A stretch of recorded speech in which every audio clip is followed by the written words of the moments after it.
One of the most famous classifications of human character divides humans by the roles that people have a proclivity to fulfill. Most people are one or another, or a combination of more than one of these types, and among the most archetypal combinations of these roles is the warrior-scholar. The warrior-scholar, as is obvious from the term, is someone who possesses the intellectual capacity to formulate sound ideas, as well as the physical and mental preparedness to fight for them. That archetype is embodied in so many of the heroes of both history and fiction. What I want to discuss here is an offshoot or a subset of the warrior-scholar archetype, what I personally call the intellectual crook. In movies, literature, music, and most of all in politics, the intellectual crook is a regular presence. That is a person who embodies some type of synergy between a thug-like mentality and a sharp intellect. In most of these contexts, real or fictional, such people, whether they play the roles of heroes or antagonists, are unmatched by those who oppose them from either side of the spectrum. I mean those who are pure crooks or pure intellectuals. If we take a look into history, we'll find that most of its major turns have been the works of intellectual crooks.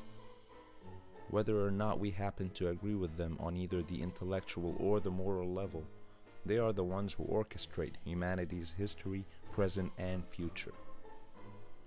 Today we find ourselves in an era where intellect and crookedness are rarely ever embodied by the same figures. We have intellectuals and we have crooks, and the intersection is almost completely vacant at the moment.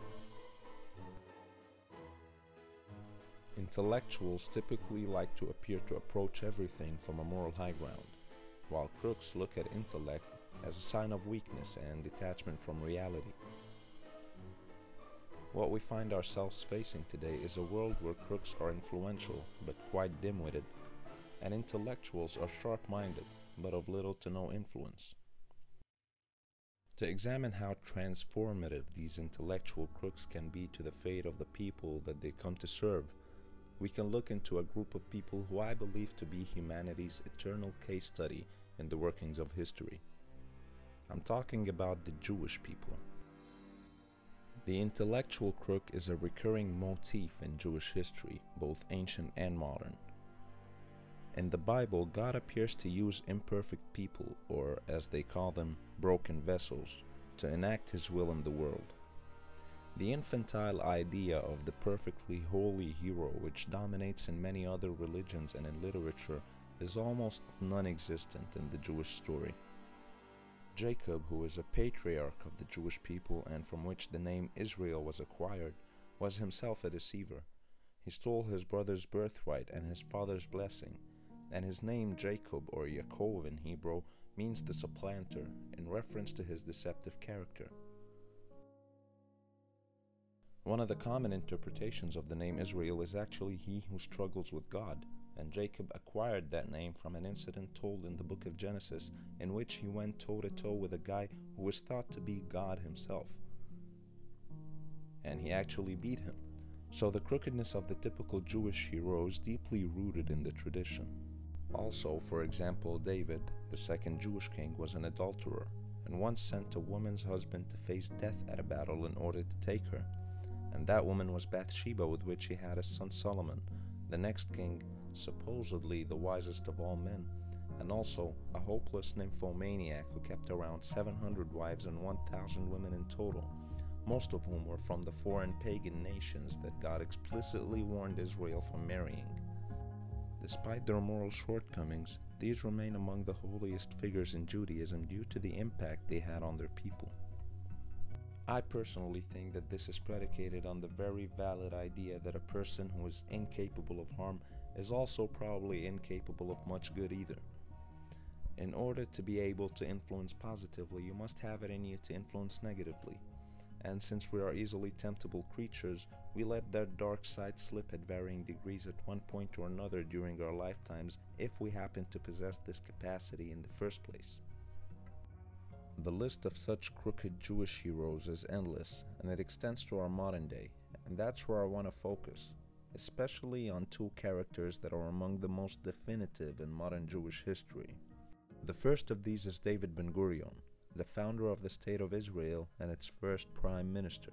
Born in Poland to ardent supporters of the Zionist movement, little David was fascinated from early on with the Zionist ideology, and at the age of 20 he moved to Palestine in order to begin his struggle for the resurrection of the ancient Jewish homeland. He worked as a farmer in the Jewish settlements for several years, and although he suffered from malaria and hunger, he rejected his father's advice to return to Poland due to his belief in his mission. He led with great success a youth movement that aimed at reviving the Hebrew language, and at 21 years old, he brought his party, the Workers of Zion, to declare the establishment of a Jewish state in Palestine among its main objectives. He held strong convictions about the nature of the Hebrew Bible, being an unbeliever in the literal stories yet rejecting atheism and finding his inspiration in the biblical figures. Intellectually, Ben Gurion was a revolutionary in every sense of the word, and in a speech that he gave to youth leaders in 1944 prior to the establishment of the Jewish state, he declared the aim of the Jewish Revolution, as he called it, to be the complete ingathering of the exiles into a socialist Jewish state. That aim had lived with Ben Gurion for decades, and in pursuit of it he established the Histadrut, or the Confederation of Jewish Workers in Palestine, in 1920, which came to serve as the seed around which the State of Israel emerged. And in 1930 he became the head of the Mapai, which in turn gave rise to the Labour Party, one of Israel's two major political parties. Oh, and in 1935 he was elected head of the Zionist executive and became head of the Jewish Agency. So quite basically he almost single-handedly led the State of Israel before there even was a State of Israel. In that same 1944 speech that I just mentioned, Ben Gurion stressed multiple times the centrality of state sovereignty, unity, and pioneering as the founding principles of the Jewish state once it was to be established. His commitment to these principles will be epitomized in a story that I'll mention shortly. Besides his ideological and one can say managerial contributions to the Zionist movement, Ben Gurion bore arms shortly after his arrival in Palestine, starting with his enrollment in the British Army's Jewish Legion during World War I, then his leadership of the Haganah, which would later shape the core of the Israeli Defense Forces, and up to his becoming Israel's first defense minister, a role which he performed during his time as prime minister, again Israel's first. Basically, it was Ben Gurion who led almost all of the organizations that would later integrate to form the State of Israel. Up until now, we're talking about a purely messianic leader who led his people to liberty and dignity after centuries of indignation and suffering. But let's be real. That Jewish revolution, as he called it, was faced by full-on enmity from all of the surrounding Arab states, as well as obstacles from the colonial powers that ran the territory, namely Great Britain, and most importantly, factionalism from within, as other figures thought themselves more deserving of leading the Jewish revolution. And that's where Ben Gurion the thug would come to aid Ben Gurion the intellectual. The synergy between Ben Gurion's crookedness and his intellectual convictions is best embodied in the Altalena affair. The Altalena affair is the name of an incident that took place in June 1948, in which David Ben Gurion, then the Prime Minister and the Defense Minister of Israel, commanded the full destruction of a ship that carried more than 900 Jewish guerrilla fighters from Europe. The story began when the Irgun, one of the three major Jewish militias that existed prior to the establishment of an organized army under the State of Israel, decided to ship weaponry into Israel during the 1948 war between Israel and its neighboring Arab states. The problem was that, since the State of Israel had already been established that same year, Ben Gurion saw no reason for the pre-independence paramilitary organizations to remain outside of the state apparatus. They were supposed to be absorbed into the Israeli army alongside the Haganah, which formed its main body. Long story short, after the Irgun managed to squeeze out more than 100 million francs worth of weapons as a donation from the French government, as the Altalena ship approached the coast of Tel Aviv, Ben Gurion bombed the shit out of it. On the one hand, The crooked Ben Gurion didn't want an armed group led by one of his most ferocious rivals, Menachem Begin, to challenge his power and possibly plot a coup, since it now possessed its own arsenal of weapons. On the other hand, the intellectual Ben Gurion believed in the concept of state sovereignty, as well as the new state's commitment to the 1948 war's first truce between Israel and the Arab states that had begun on June the 11th, right at the time when the ship was getting ready to depart from France and off to Israel, and which included a ban on the acquisition of arms by either side. Menachem Begin had issued a postponement of the shipping, but the cable arrived late after the ship had sailed towards Israel, where the IDF's cannons were waiting for it. The chapter remains a disastrous one in Israeli history, and most of the people who participated in it on both sides were heartily pained by having to injure or kill fellow Jews.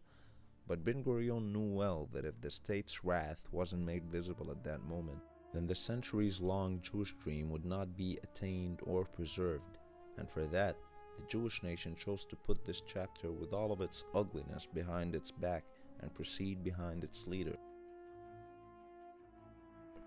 Among the IDF commanders to whom the task of taming the Altalena ship and seizing its cargo was assigned was Moshe Dayan, and that's the second personality that I want to talk about. To me, Dayan is an exemplar of the intellectual crook. Let me first give you a brief introduction to Moshe Dayan's background. Dayan was what they call a sabra, meaning that he was born on part of Palestine that later became part of the state of Israel. He was actually born in the very first Jewish kibbutz or settlement, which was called Degania, and the tough state of these settlements in the early days of Jewish migration helped toughen up young Moshe Dayan. He developed a strong bond with his Arab neighbors and came to speak the Arabic language fluently, and it fascinated him how their lifestyle resembled the people described in the Bible, given his ardent attachment to it and fascination with its stories and symbols. At only 15 years old, he joined the Haganah forces to begin his long career of military glory that preceded his downfall. At the age of 26, a French sniper gave Dayan a bullet to the eye that launched a symbol of Israeli might and cunning that his eye patch would later come to embody.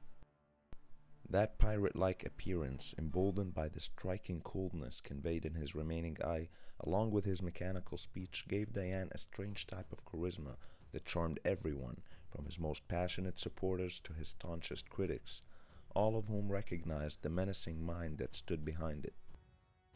The only real difference between his supporters and his haters was that his menace was employed to the benefit of the former group. During the early years of his military life, namely in the 30s, Dayan was trained in the art of guerrilla fighting under one of his British commanders, Ord Wingate, to whom Dayan attributed most of his military knowledge and his unorthodox, very often unscrupulous, fighting techniques. It's that mode of warfare that enabled Dayan to rise up in the IDF ranks despite his constant defiance of the organization's higher orders and rules. I guess even his own superiors would have agreed that someone who was possessed by the disciplinary spirit typical of the compliant soldier would not have attained the victories that Dayan managed to attain, especially given the unconventional nature of the wars that Israel had to fight in its early years. Here's Dayan telling a story that proves my point of how his insubordination was in fact the reason behind his success as a warrior. I was approached about that once even by Ben Gurion, and when I was the chief of staff, he told me it had to do with my attitude with women, and he told me, you have to remember that you are the chief of staff, and you should serve as an example. So I told him, if I have to serve as an example, I cannot be a chief of staff. I want to tell you, I'm not going to run my life with the idea that I should be an example to the others. Despite his hardcore appearance and attitude, Dayan's rhetoric was almost literary most of the time, and biblical references in particular, despite his being a secular Jew, were never absent from Dayan's speech. He was actually the first to publicly label the state of Israel as the Third Temple, succeeding the Second Temple, which was built during the 6th century BC and was destroyed by the Romans during their invasion in the year 70. A naming of such a sentimental nature, given the temple's moral and religious significance to the Jewish people, does not at all correspond to Dayan's idea of how it was to be established and maintained. For example, Dayan was all for the integration of Palestinian Arabs, and after Israel's victory in the Six-Day War in 1967, he opened the path for Palestinians to enter Israel without having to go through checkpoints in order to work there.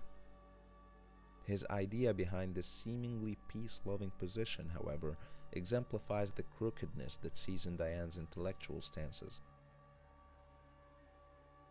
Listen here to a former Israeli general who worked with Dayan as he describes Dayan's strategy in integrating the Palestinian Arabs into Israel. דיין האמין בצורה חדה מאוד באינטגרציה ישראלית-פלסטינית. הדוגמה שלו הייתה תמיד הדוגמה של הבדואי שמצליח לחטוף את הנערה מהמשפחה היריבה ולהימלט איתה, לאנוס אותה בכוח, ולאחר מכן נולדים הבנים. והיה אומר, לא חשוב כיצד התחילה הפרשה ואיך הבחורה הזו נחטפה. שניהם היום הם האבא והאימא של אותם הילדים. כך אנחנו צריכים לראות את הדברים. Dayan, even more so than David Ben Gurion, had no limits to his crookedness. The man was a full-on gangster, but rarely did his ordeals lack an intellectual depth to them. For instance, as someone who was fascinated by his nation's heritage, he had a true passion for archaeology. But while most pure intellectuals would satisfy that passion at a museum, Dayan used to do the digging and looting himself.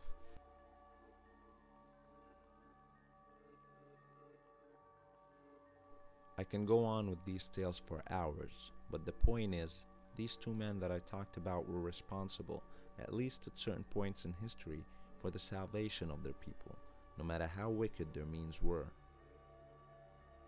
The first managed to give the Jewish people a state in what they believed to be their ancient homeland against all of the obstacles that presented themselves at the time, and the other was able to fight, first for that nation's existence, then for its survival, again against all odds.